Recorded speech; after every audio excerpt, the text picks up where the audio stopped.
Hello, আমি Aryan. Superstar বিতর্ক, Afran নিশোকে superstar বলার পর যে পরিমাণ সোশ্যাল মিডিয়াতে এটা নিয়ে আলোচনা হচ্ছে, সমালোচনা হচ্ছে, ইভেন যারা ইউটিউবে কন্টেন্ট মেক করে, রিভিউ চ্যানেলগুলো রয়েছে, সেখান থেকেও দেখলাম অনেকে এটা নিয়ে কথা বলছে। সো এই বিষয়ে আসলে আমার কি ওপিনিয়ন আমি সেটা শেয়ার করব। দেখেন, আমার চ্যানেলে যারা রেগুলার ভিডিও দেখেন তারা জানেন যে শুরু থেকে আজ পর্যন্ত যেটা সত্য সেটাকে সবসময় সত্যই বলেছি। যখন শাকিব খানের সিনেমা ভালো হচ্ছে তখন সেটার আমি পজিটিভ রিভিউ দিচ্ছি, যখন খারাপ হচ্ছে তখন সর্বোচ্চ সমালোচনাটা এই চ্যানেল থেকে আপনারা দেখেছেন। ইভেন যখন আফরান নিশোর কোনো কাজ ভালো হচ্ছে, তার লাস্ট দুটা সিনেমা দাগি, সুড়ঙ্গ, মানে ফাটাফাটি রিভিউ ছিল। আমার চ্যানেল দেখলে এখনো সেই দুটা সিনেমার রিভিউ পাবেন। সো এই ভিডিওতে যে কথাগুলো বলবো সেটা কোনোভাবেই কারোর প্রতি এক্সট্রা কেয়ার থেকে নয়। দেখেন, আফরান নিশোকে সুপারস্টার বলেছে শাহরিয়ার শাকিল, এরপর থেকে এটা নিয়ে এত সমালোচনা যে দুটা সিনেমা করে কিভাবে একজন সুপারস্টারের তকমা পায়। হ্যাঁ, এটা সত্য যে দুটা সিনেমা করার পর দুটা সিনেমা যদি আপনার ব্যাক টু ব্যাক হিটও হয়, আপনি তাকে সুপারস্টার তকমা দিতে পারেন না। এটা যেমন ঠিক, তেমনি আফরান নিশোকে সুপারস্টার বলেছে শাহরিয়ার শাকিলকে একজন প্রযোজক, দ্বিতীয়ত সে আফরান নিশোর ক্লোজ ফ্রেন্ড। আফরান নিশোর বার্থডেতে শাহরিয়ার শাকিল তাকে সুপারস্টার বলে সম্বোধন করেন। সো এইখানে যারা নিউট্রাল অডিয়েন্স তাদের মধ্যে অনেকেই এটা মেনে নিতে পারছে না।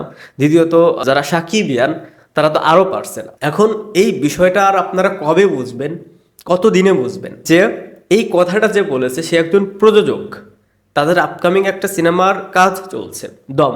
দ্বিতীয়ত সে আফরান নিশোর ফ্রেন্ড, সে যে উদ্দেশ্যে কথাটা বলেছে সেটাতে সে সফল। আই থিঙ্ক ডিটেলসে যেতে হবে না যে শাহরিয়ার শাকিল এই কথাটা কেন বলল এবং কেন সে সফল, সে কি চাচ্ছিল আর এখন কি হচ্ছে। এরপর আরেকটা শ্রেণী যারা আফরান নিশোর ফ্যান, তাদের আবার বিষয়টা এরকম যে তাদের বক্তব্য এরকম যে একজন হিরো 200-300 সিনেমা করে এতদিন পরে সে সুপারস্টার ট্যাগ পেলো, মেগাস্টার ট্যাগ পেলো। আমাদের আফরান নিশো মাত্র 2টা সিনেমা করে সুপারস্টার ট্যাগ পেলো, এর মানে মেগাস্টার ট্যাগ পেতে আর বেশি দিন অপেক্ষা করতে হবে না।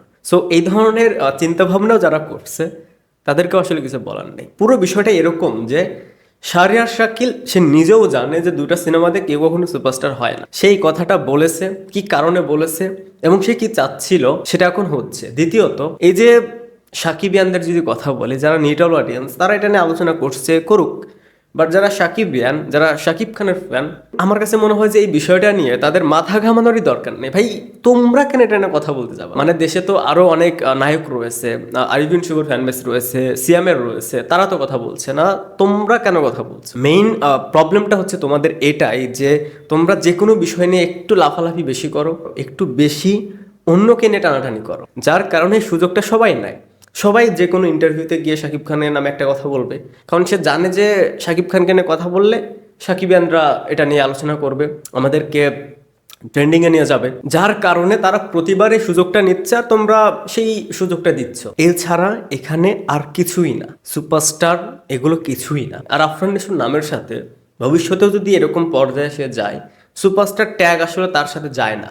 মানে আমি বোঝাতে যাচ্ছি যে তার সুপারস্টার ট্যাগের দরকার নেই। তাকে অডিয়েন্স ভালোবেসে গুরু বলে, বস বলে, এনাফ। সবাইকে যে এক ধরনের ট্যাগ ক্যারি করতে হবে বিষয়টা এরকমও না। সে গুরু, সে বস, এনাফ। আই থিঙ্ক বিষয়টা বুঝতে পেরেছেন। অনেকে দেখলাম এই সিম্পল একটা বিষয় এভাবে না বলে গালিগালাজ করে যাচ্ছে, এটা ওটা বলে যাচ্ছে। যাই হোক, এই ছিল এই বিষয়টা নিয়ে আমার ওপিনিয়ন। ভিডিওটা দেখার জন্য অসংখ্য ধন্যবাদ। এই চ্যানেলে যদি প্রথমবার মতন হয়ে থাকেন তাহলে প্লিজ সাবস্ক্রাইব। বাই।